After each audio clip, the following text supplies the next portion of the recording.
एक था जमींदार। वह बहुत अमीर था। उसके पास किसी बात की कमी नहीं थी, बस एक बात को छोड़ कर। वह बहुत गुस्सैल स्वभाव का था। किसी ने उसके चेहरे पर कभी हंसी नहीं देखी थी। नौकर उससे बहुत डरते थे। जमींदार जब लोगों को हंसते खिलखिलाते हुए देखता तो और जल भुन जाता। दरअसल उसका भी मन हंसने को करता था, लेकिन उसके चेहरे पर हंसी आती ही नहीं थी। सर्दी के दिन थे। जमींदार अपनी हवेली पर बैठा था। वहां से उसकी नजर सामने वाले मैदान पर गई। वहां एक फटी पोशाक पहने एक अजनबी बद्धी जोर जोर से हंस रहा था। जमींदार उसे देखकर हैरान रह गया। उसने उस अजनबी के चारों ओर देखा, पर वहां आसपास कुछ भी ऐसा नहीं था जिसे देखकर हंसी आए। फिर वह व्यक्ति क्यों हंस रहा था? जमींदार को बहुत दिमाग लगाने पर भी यह बात समझ नहीं आई। आखिर उसने अपने नौकर को बुलाया। नौकर अजनबी के पास पहुंचा। अजनबी उसे देखकर भी जोर जोर से हंसता रहा। नौकर बोला, भाई हंसते ही रहोगे या यह भी बताओगे कि तुम हंस क्यों रहे हो? तुम्हारे पास रहने को घर नहीं, तन पर पूरे कपड़े नहीं, फिर भी हंस रहे हो। कमाल है, इतनी गरीबी में भी कोई कैसे हंस सकता है? वाकई बड्ढी हैरानी की बात है।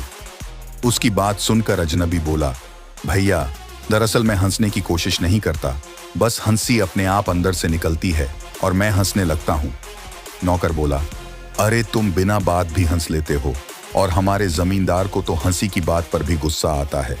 मुझे बताओ ना कि किस बात पर हंस रहे हो? जमींदार ने तुम्हारे पास मुझे यही जानने के लिए भेजा है।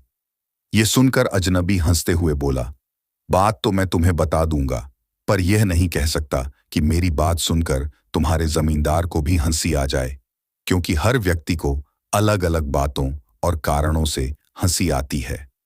नौकर के बहुत जोर देने पर अजनबी बोला, ठीक है, मैं तुम्हें बता ही देता हूं। रात मुझे एक सपना आया था। मैंने देखा कि मेरे सामने थाल में ढेर सारे लड्डू हैं। जैसे ही मैंने लड्डू लेने के लिए हाथ आगे बढ़ाए, वे मेरी आंखों के सामने से उड्डे डियाच गए। बस यही बात सोचकर मुझे हंसी आ रही है कि मैं कैसा व्यक्ति हूं जो सपने में भी लड्डू नहीं खा सकता। यह सुनकर नौकर जमींदार के पास लौट आया। वह बोला, सरकार, मैं समझ गया कि वह अजनबी कैसे हंसता है।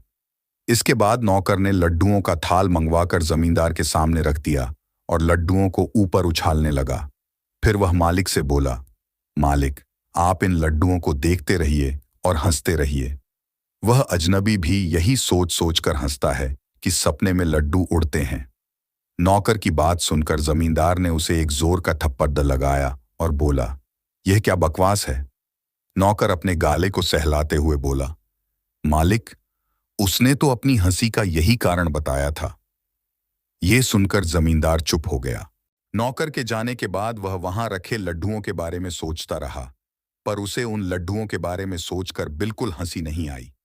आखिर अकेले में जमींदार ने सबकी नजरें बचाकर उन लड्डुओं को उछाल कर भी देखा, लेकिन उसके चेहरे पर हंसी नहीं आई। जमींदार और परेशान हो गया। वह अजनबी रोज वहां आकर जोर जोर से हंसता और जमींदार उसे देखकर कुढ़ता रहता। एक दिन जमींदार ने अजनबी की शिकायत राजा से कर दी और कहा कि महाराज, मुझे हंसी नहीं आती, पर गांव में एक गरीब अजनबी मुझे दिखा दिखाकर हंसता है। उसे इसके लिए दंड दिया जाए। राजा ने उस अजनबी को बुलवाया। अजनबी आते ही बोला, महाराज, एक दिन मुझे यह सपना दिखा कि मेरे सामने लड्डुओं से भरा थाल है, लेकिन जैसे ही मैंने उन लड्डुओं को खाने के लिए उठाना चाहा, वैसे ही लड्डू उड़ने लगे। बस यही सोचकर मुझे हंसी आती है कि मैं सपनों में भी लड्डू नहीं खा पाया। अब इसमें मेरा क्या दोष है? अजनबी की बात सुनकर राजा ने एक लड्डुओं का थाल मंगाकर अजनबी को कहा कि आप जी भर लड्डू खाइए और आज से राज दरबार में ही काम करिए। हमें ऐसे कर्मचारी की जरूरत है जो मुसीबत के समय भी हंसकर काम करे। यह सुनकर जमींदार दंग रह गया। कहां तो वह अजनबी की शिकायत करने आया था और कहां अजनबी के दिन ही फिर गए। अगले दिन उसने देखा कि वही अजनबी उसके घर के नीचे खड्डी दीधा हुआ उसे बुला रहा है। जमींदार उसके पास गया तो अजनबी बोला, जमींदार जी, मैं हंसी की सडी ढक पर दौड़ रहा हूं और आप उदासी के घर में बैठे हुए हैं। उससे बाहर निकलिए। हंसी मन से निकलती है। आप हर काम को मुस्कुराते हुए करिए। दुख हो या सुख, लेकिन मुस्कुराहट को अपने होंठों पर हमेशा रखिए।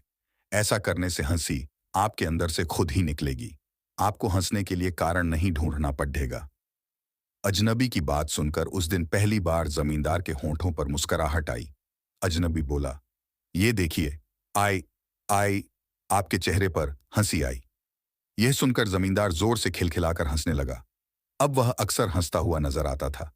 अब जमींदार का जीवन पहले से ज्यादा अच्छा और सुखी हो गया था, क्योंकि अब वह उदासी का घर छोड़ दिया कर हंसी की सड़क पर जो भागने लगा था। इसके साथ ही अब अजनबी उसका बहुत अच्छा मित्र बन गया था, जो हर वक्त उसे हंसाता रहता था।